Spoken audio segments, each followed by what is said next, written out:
एक सर्प ने बताया कि चाहे कितनी भी गहरी यारी हो, ये तीन लोग धोखा जरूर देते हैं। बहुत समय पहले की बात है, किसी गांव में एक गरीब ब्राह्मण रहता था। वो इतना गरीब था कि परिवार के लिए 2 समय का भोजन भी नहीं जुटा पाता था। एक दिन वह धन कमाने की इच्छा लेकर परदेश को चल पड़ा। जरूरत की कुछ चीजें उसने अपने साथ में रख ली। चलते चलते जब वो एक जंगल के रास्ते से गुजर रहा था, तो उसे एक कुआं नजर आया। कुएं को देखकर उसे प्यास भी लगने लगी, तो कुएं में उसने झांक कर देखा, तो उस कुएं में एक शेर, एक बंदर, एक सांप और एक आदमी पड़ा था। ऊपर से मनुष्य को झांकता हुआ देखकर शेर बोला, अरे भाई, तुम कौन हो? बहुत ही अच्छे समय पर आए हो। कृपा करके मुझे इस कुएं से बाहर खींच दो। कई दिनों से मैं इस कुएं में पड़ा हूँ। मुझे निकाल कर मुझ पर एक एहसान कर दो। शेर की प्रार्थना बातें सुनकर ब्राह्मण कहने लगा, हे शेर, क्या तुम मुझे मूर्ख समझ रहे हो? अगर मैंने तुम्हें बाहर निकाला तो तुम मुझे मारकर खा नहीं जाओगे। तुम एक हिंसक पशु हो और स्वभाव से मेरे शत्रु हो।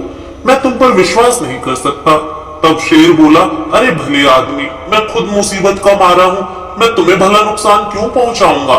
तुम मुझसे बिना कारण ही डर रहे हो। शेर के बार बार प्रार्थना करने पर उस गरीब ब्राह्मण को उस पर दया आ गई और सोचने लगा, आखिर परोपकार ही पुण्य का काम होता है। शेर बोला, ब्राह्मण देवता, मैं तुमसे वादा करता हूँ कि मैं तुम्हें किसी तरह का नुकसान नहीं पहुंचाऊंगा और सदा तुम्हारा एहसानमंद रहूंगा। सोच विचार कर ब्राह्मण ने रस्सी डालकर शेर को कुएं से बाहर निकाल दिया। कुएं से बाहर निकालने के बाद शेर ने ब्राह्मण को धन्यवाद दिया और बोला, मैं तुम्हारा यह उपकार कभी नहीं भूलूंगा। मैं पहाड़ के उस पार रहता हूँ। कभी तुम पर मुसीबत आ जाए तो तुम मेरे पास चले आना। जितनी हो सके मैं तुम्हारी मदद अवश्य करूंगा। इसके बाद कुएं के अंदर से बंदर की आवाज आती है।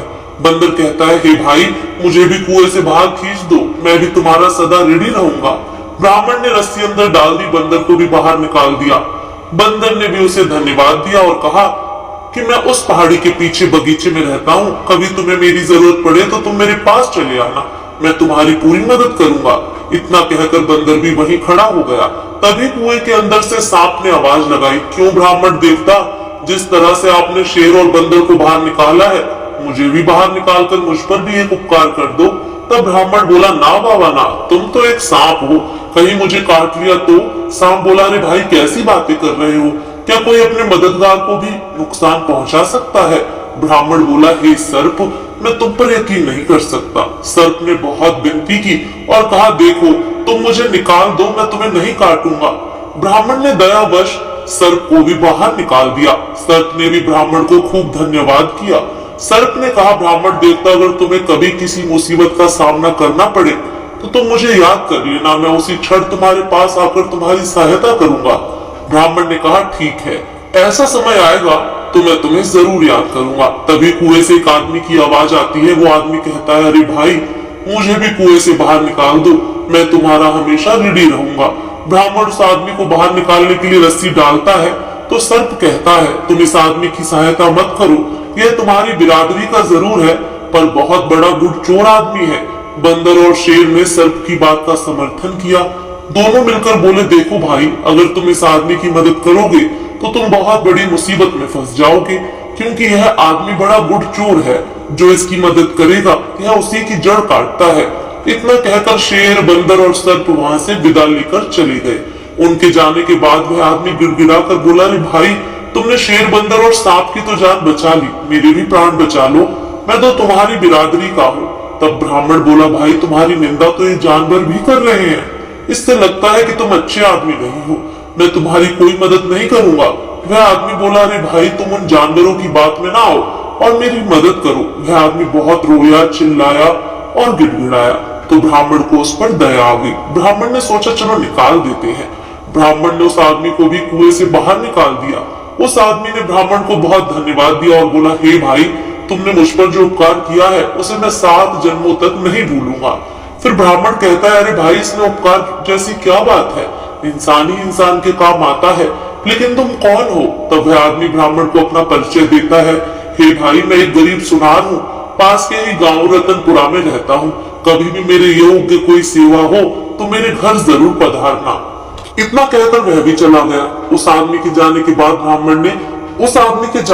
ब्राह्मण ने झोली से एक पात्र निकाला और कुएं से पानी भरकर पी लिया। और अपनी राह पर चल पड़ा। फिर काफी देर तक चलने के बाद एक शहर में पहुंचा। वह शहर में पहुंच तो गया, अब उसे नौकरी की तलाश थी।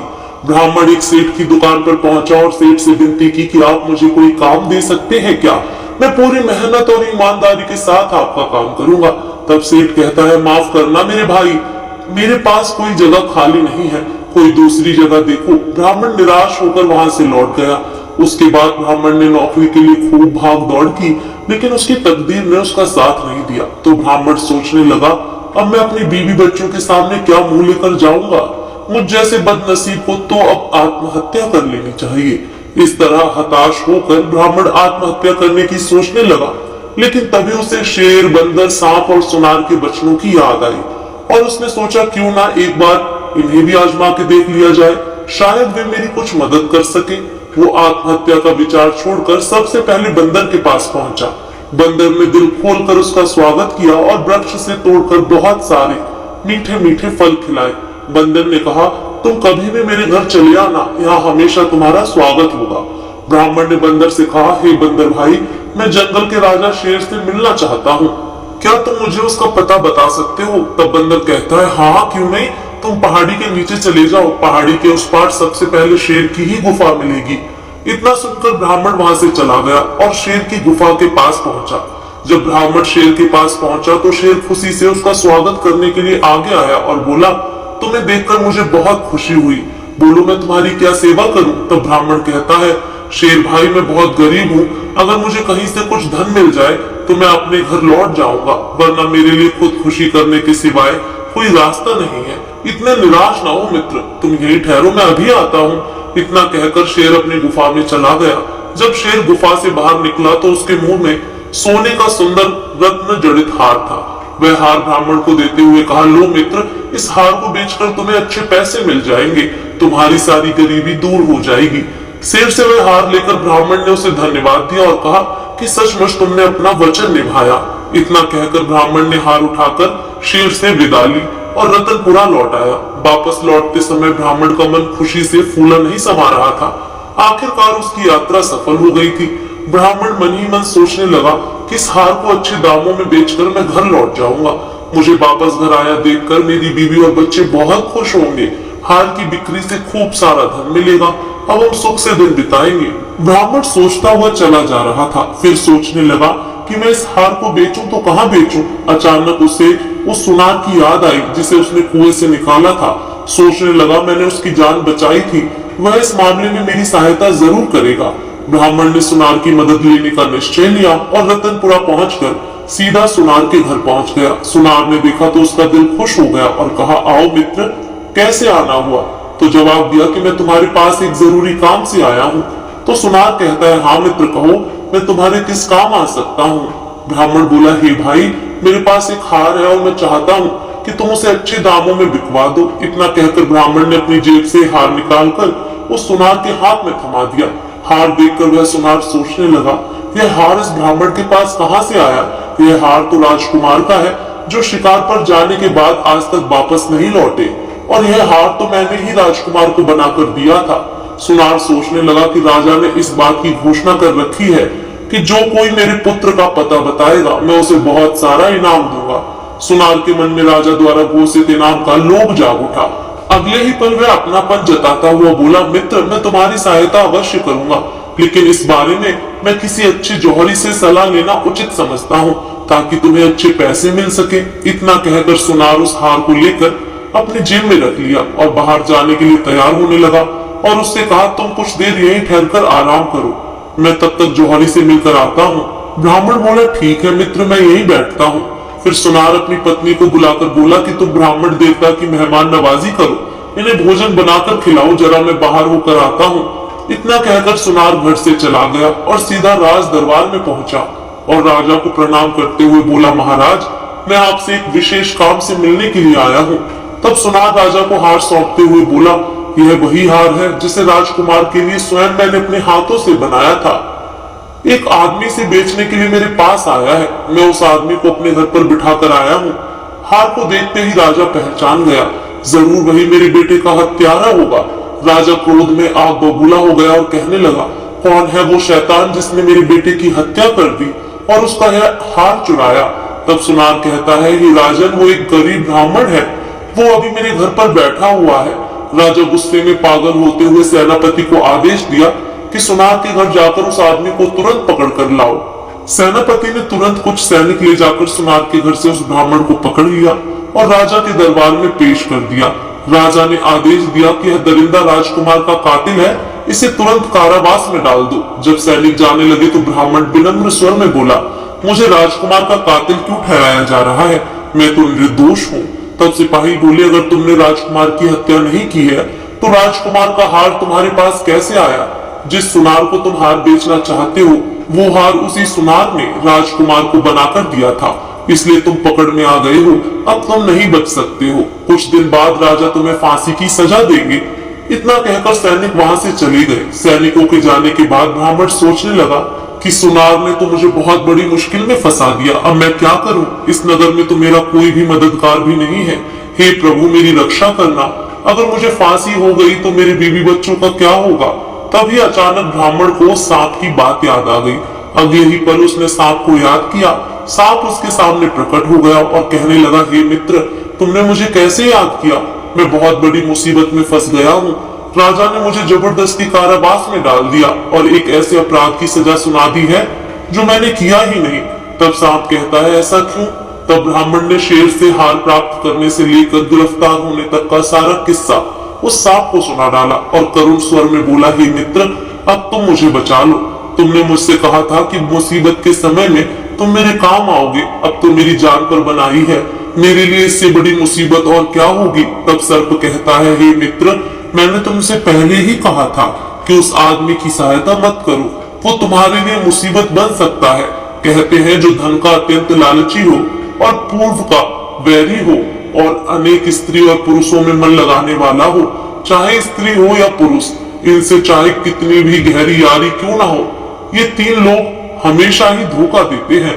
इन पर कभी आंख बंद करके विश्वास नहीं करना चाहिए। सर्प बोला, तुमने मुझे याद किया है तो मैं तुम्हारी सहायता अवश्य करूंगा। मुझे एक उपाय सूझा है। मैं चुपके से महारानी के कमरे में जाकर उसे डस लेता हूँ। मेरी जहर से महारानी बेहोश हो जाएंगी, फिर चाहे कोई कितना ही प्रयत्न कर ले, वे होश में नहीं आ सकती। मेरे जहर का असर तब तक रहेगा जब तक तुम अपने हाथ से उसके माथे को नहीं छूओगे। तुम जैसे ही महारानी के माथे को छुओगे तो वो होश में आ जाएंगी और राजा खुश होकर तुम्हें छोड़ देगा। राजा अपनी रानी से बहुत प्यार करता है, वह उसे जिंदा रखने के लिए कुछ भी कर सकता है। फिर सांप जेल की कोठरी से निकलकर रानी के कक्ष में पहुंच गया और अगले ही पल उसने रानी को डस लिया। रानी तुरंत उठ बैठी और चिल्ला पड़ी। सांप खिड़की के रास्ते से उसे डसकर चला गया। इधर महारानी चीखती हुई कक्ष में बेहोश होकर गिर पड़ी। राजा के सारे नौकर चाकर महारानी को गिरता हुआ देखकर भाग खड़े हुए। रानी ने बता दिया कि मुझे सांप ने काट लिया है। तुरंत राजा को सूचित किया गया कि रानी को एक जहरीले सांप ने डस लिया है और महारानी बेहोश हो गई हैं। जल्दी ही उनके उपचार की व्यवस्था कीजिए। राजा ने तुरंत एक सेवक को बुलाकर राजवैद्य को बुलवाया और राजवैद्य से राजा ने कहा, हे वैद्यराज, मेरी रानी को बचा लीजिए, इसे किसी सर्प ने काट लिया है। यदि मेरी रानी को कुछ हुआ तो मैं जीवित नहीं रहूंगा। वैद्यराज ने रानी की नब्ज देखकर कई तरह की औषधियां दी, लेकिन उनकी बेहोशी नहीं टूटी। तब वैद्यराज ने निराश होकर कहा, महारानी का उपचार अब मुझसे संभव नहीं हो सकेगा महाराज। जिस सांप ने इसे डसा है वह बहुत ही जहरीला है, मेरी कोई औषधि काम नहीं कर रही है। तब वैद्यराज ने राजा को दिलासा देते हुए कहा, निराश मत होइए, अभी वक्त है। आप किसी अन्य वैद्य हकीम को बुला लीजिए, शायद उनके पास कोई ऐसी दवा हो जिससे रानी ठीक हो जाए। अगले ही पल राजा ने मंत्री को आदेश दिया और बोला, महामंत्री, तुरंत यह ऐलान करवा दो कि जो भी महारानी का उपचार कर उन्हें ठीक करेगा उसे मुंह मांगा इनाम दिया जाएगा। राजा ने तुरंत पूरे राज्य में घोषणा करवा दी। राजा के आदेश का ऐलान होते ही कई वैद्य हकीम आए। महारानी को तरह तरह की औषधियां दी गई, लेकिन कोई लाभ नहीं हुआ। महारानी की बेहोशी वैसी की वैसी ही बनी रही और सब वापस लौट चले, तरह तरह की औषधियां देकर हार चुके। अब तो भगवान ही महारानी को बचा सकते हैं। वैद्य हकीम का निराशापूर्ण उत्तर सुनकर राजा का दिल टूट गया। वे मन ही मन घबराने लगे, हे भगवान, महारानी पर यह कैसी आफत आन पड़ी। उधर जेल की कोठरी में ब्राह्मण ने राजा का ऐलान सुनकर उसने पहरेदार से कहा, मुझे महाराज के पास ले चलो, मैं महारानी को ठीक कर सकता हूँ। तब पहरेदार कहता है, अरे ब्राह्मण, जब अच्छे अच्छे वैद्य हकीम भी उन्हें ठीक नहीं कर पाए तो तुम एक हत्यारे होकर उन्हें भला क्या ठीक करोगे।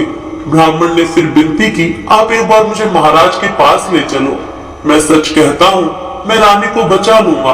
पहरेदार ने यह खबर राजा को दी। राजा ने तुरंत ब्राह्मण को अपने पास बुला लिया। राजा ने कहा, हे ब्राह्मण, अब शीघ्र मेरी रानी को जहर से मुक्त कर दो। अगर तुम मेरी रानी को नहीं बचा सके तो मैं तुम्हारा सर कटवा दूंगा। ब्राह्मण ने कहा, ठीक है राजन, मुझे मंजूर है। ब्राह्मण के विश्वास दिलाने पर राजा ने ब्राह्मण को रानी के महल में पहुंचा दिया। ब्राह्मण ने आस्था से अपना हाथ महारानी के माथे पर रख दिया। अगले ही पल महारानी बिस्तर से उठ बैठी। उनके बदन का नीलापन गायब हो गया, चेहरा पहले की तरह चमकने लगा। राजा ने कहा, महारानी, आप इस ब्राह्मण की कृपा से जीवित हुई हैं। फिर महाराज ने रानी के जीवित होने की खुशी में ब्राह्मण को क्षमा कर दिया और उससे उसकी असलियत पूछी। तब ब्राह्मण ने सारी बात स्पष्ट रूप से बता दी। राजा ने ब्राह्मण को खूब धन दौलत देकर अपने राज्य से विदा किया और उस सुनार को बुलवाकर उसे जेल में डलवा दिया। जय श्री राम।